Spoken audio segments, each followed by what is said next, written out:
Salutations à tous, c'est Boateng.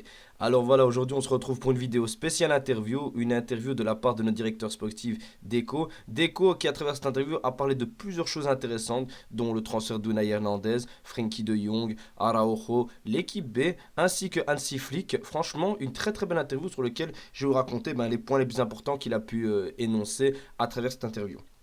Et donc pour commencer, on lui a posé la question sur le départ d'Unai Hernandez et il a dit il était très frustré de ne pas avoir sa chance en équipe première. Sa décision de partir était hâtive à mon avis, mais c'était son choix. Si on l'avait forcé à rester, ça aurait été pire. Regardez Fermin Lopez, il est parti et est revenu pour la pré-saison avec Xavi et s'est imposé. C'est vrai que Unai Hernandez avait quand même des très bonnes stats sur 20 matchs, il te met quand même 9 goals et je crois qu'il a 2 passes décisives, il me semble. Donc c'était pas un mauvais joueur du tout, mais malheureusement dans l'équipe que tu as, tu pouvais pas lui laisser énormément de chance. Et on peut comprendre que lui voulait plus de minutes de jeu, ça peut se comprendre aussi, mais après voilà, Fermin Lopez est plus parti en prêt puis est revenu. Lui voilà, il a été vendu pour 4 millions et demi à Al-Ittihad en Arabie Saoudite. Je pense pas qu'il aura énormément de temps de jeu et qu'il pourra exploser là-bas, mais bon, on verra bien ce que l'avenir nous réserve pour le cas de Unai Hernandez. Ensuite, il va énoncer le cas de Frenkie de Jong. Par rapport à ses déclarations, il avait dit que, voilà, que ça le frustrait de ne pas gagner énormément de trophées et qu'il s'attendait à gagner beaucoup plus de trophées au FC Barcelone. Il énoncera Frenkie a dit qu'il était en colère car il n'a pas gagné autant de titres qu'il en rêvait avec le Barça. C'est ce que nous voulons, des joueurs qui veulent gagner ici, pas juste jouer pour le Barça. Et on lui demandera directement un nouveau contrat pour Frenkie. Il dira tout arrivera en son temps, son dossier sera discuté en temps voulu. C'est clair qu'on a eu des rumeurs comme quoi il voudrait bien prolonger. Maintenant, à voir. Pour le moment, je pense qu'il va vouloir finir sa saison. Et après, sûrement en juin, on regardera ce qui est possible pour lui. Et s'il ne veut pas prolonger, ils le dégageront tout simplement. Et Frenkie, voilà, je suis pas pour le garder personnellement, je pense qu'il doit partir parce qu'il n'a pas l'air de hausser son niveau, mais il revient petit à petit, donc on verra en fin de saison ce dont il est capable. Mais tu pourras avoir tellement mieux actuellement, mais voilà, ça reste un joueur de grande qualité, mais c'est compliqué. Et sur ces déclarations, t'étais frustré, écoute, fallait plus se bouger. Après, tu arrives dans un moment très compliqué avec l'équipe, et là, tu vas en gagner des titres, donc c'est le moment de montrer ce dont tu es capable si tu veux vraiment gagner autant de titres que tu le souhaites. Après, c'est sur le cas de Ronald Araujo par rapport à sa prolongation. Il dira ce n'est pas moi qui l'ai convaincu de rester. Parfois, un joueur doute et se demande qui est-ce qu'il en est dans le projet. Il voulait être sûr que l'équipe pouvait gagner. Je lui dis que partir en janvier aurait été une erreur. Nous n'avons jamais voulu le vendre et au final, c'était sa décision. C'est très positif de savoir que lui voulait rester au Barça. Après, moi j'ai toujours été persuadé qu'Araujo il voulait rester au Barça. Le seul problème qu'il y avait, c'était au niveau de l'équipe, ça n'allait pas. Au niveau de la promesse salariale qu'on lui a fait, qui n'était pas tenue, je pouvais comprendre que lui voulait partir à ce niveau-là. Surtout que lui avait fait le taf pendant toutes ces années, mis à part quand il avait foiré contre le PSG où il provoque la rouge sur Barcola. Mais bon, malheureusement, c'est pas une action qui doit terminer toute sa carrière au Barça. Ensuite, on lui posera une question hyper intéressante sur pourquoi le Barça Athlétique est en difficulté, donc l'équipe B. Il indiquera nous avons perdu Bernal, Fort, Martin qui aurait pu être titulaire, Casado et Koubarsi aussi. C'est le but de l'équipe réserve, former des joueurs pour l'équipe première. Malgré les blessures, ce n'est pas une excuse, mais notre objectif est de rester en troisième division pour leur développement. C'est clair qu'on a puisé dans l'équipe réserve comme jamais depuis des années, honnêtement, avec le Barça qui était en grande difficulté. C'est le but, comme il dit, c'est le but. La Masia est là pour former les joueurs pour l'équipe première. Les joueurs de l'équipe B rêvent d'être en équipe première. C'est juste ça le but. C'est bien que l'équipe B est quand même à un bon niveau, mais bien évidemment, l'objectif c'est les meilleurs joueurs viennent en équipe première pour pouvoir propulser notre club et être le meilleur club du monde parce que la Masia c'est notre identité et bien évidemment c'est notre projet pour essayer de conquérir l'Europe. Après, on lui posera une question intéressante sur la gestion de l'équipe par Hansi Flick.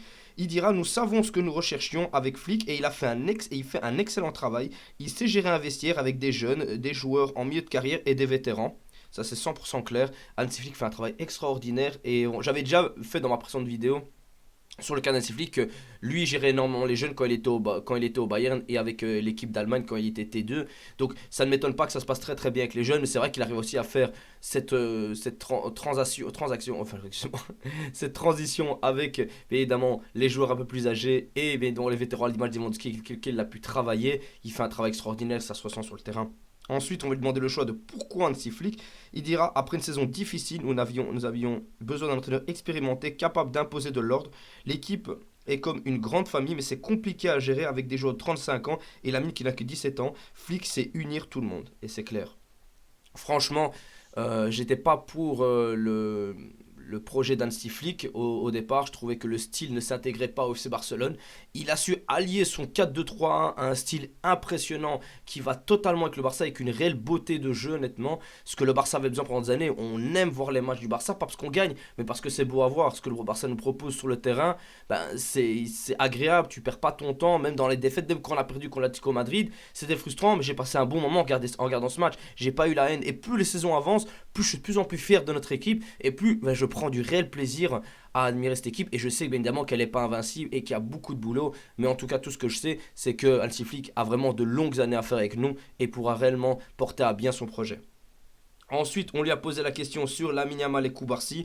Bah, il dira évidemment ce sont des monstres, leur maturité, leur capacité à gérer la pression à si jeune âge sont incroyables. 17 et 18 ans, les gars, c'est incroyable.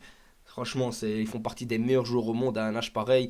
Et s'ils restent sérieux et qu'ils ne font que décoller, ben, on aura de grands talents, honnêtement, qui font que ben, on dominera tout l'Europe avec des joueurs pareils. Ensuite, on lui parlera de John Koundé. Il dira bien évidemment Koundé, fondamental pour un projet. Il a un contrat jusqu'en 2027 et au moment venu, nous parlerons de sa prolongation. Il parlera ensuite de Lewandowski. Il a un contrat, mais le club aurait pu le résilier s'il ne remplissait pas certaines conditions. Nous voulons qu'il reste, et lui parle toujours de futuriste, un joueur engagé et un grand professionnel. C'est vrai qu'à partir de lundi, s'il joue contre le Rayo Vallecano, et normalement il va jouer, il remplira les conditions pour qu'il y ait une prolongation automatique d'un an de contrat pour qu'il puisse jouer avec nous jusqu'en 2026. À part s'il veut partir, mais je pense qu'il ne voudra pas partir selon moi. Et de toute façon, il a dit à plusieurs déclarations qu'il voulait rester. Donc voilà. On est parti pour Lewandowski une saison en plus et Inigo Martinez aussi qui lui aussi sera prolongé. Ensuite, on lui parlera d'un renfort hivernal, Rashford. Il dira le mercato d'hiver est toujours compliqué. Il y a eu des discussions autour de Rashford, mais nous ne cherchions pas un joueur en urgence. Nous savions que certains joueurs allaient revenir et d'autres retrouver leur meilleur niveau. Rien à dire de plus. Franchement, rien à dire de plus. Après, il va parler d'un point très intéressant, c'est prolonger Eric Garcia, pour interrogation. Le Eric que les clubs veulent aujourd'hui n'est pas le même que celui qui a quitté le Barça il y a un an. Il a mûri, a pris confiance et est devenu champion olympique. Il lui reste un an de contrat, nous verrons ce qui se passe. Je suis pour une prolongation d'Eric Garcia. Pour moi, Eric Garcia a prouvé qu'il a passé un énorme cap en allant à Girona, autant pour moi. Il faut surtout pas oublier que c'est un joueur encore très jeune, il vient d'avoir 24 ans honnêtement. Pour moi, il a prouvé ce dont il est capable. Chaque fois qu'il est monté, honnêtement, il a fait à chaque fois un super match. Même quand il ramasse la rouge contre Monaco, bah, il n'avait pas le choix. C'était pas sa faute parce que c'était sur une erreur de terre. Il aurait pu faire autre chose, bien évidemment. Mais Eric Garcia, honnêtement, tu peux compter sur lui dans les gros moments, c'est là actuellement. Qui monte en milieu défensif ou en défense centrale, tout va très bien. Pour moi, il y a un gros projet à faire avec lui et on peut le garder réellement.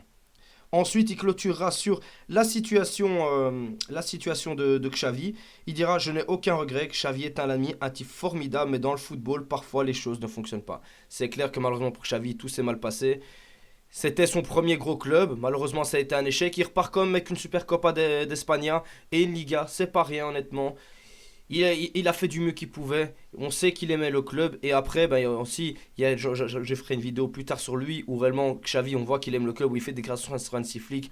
Et réellement, c'est ça qui est bien. Il insiste sur le fait qu'Hansi Flick fasse du bon travail et qu'il est le premier supporter du club. Et ça, c'est très important pour le Barça. Enfin bref les amis, dites-moi ce que vous avez pensé dans les commentaires de l'interview de Deco. C'était une super interview pour ma part où il a vraiment été cash et évoqué plusieurs problèmes, je sais pas, mais plusieurs faits qui intéressent un peu tout le monde au Barça. On espère que tout se passera bien par la suite. En tout cas, on ne peut que soutenir Deco et tout le club et espérer de très bonnes choses. Enfin, pour les amis, dites-moi ce que vous avez pensé dans les commentaires et visca Barça.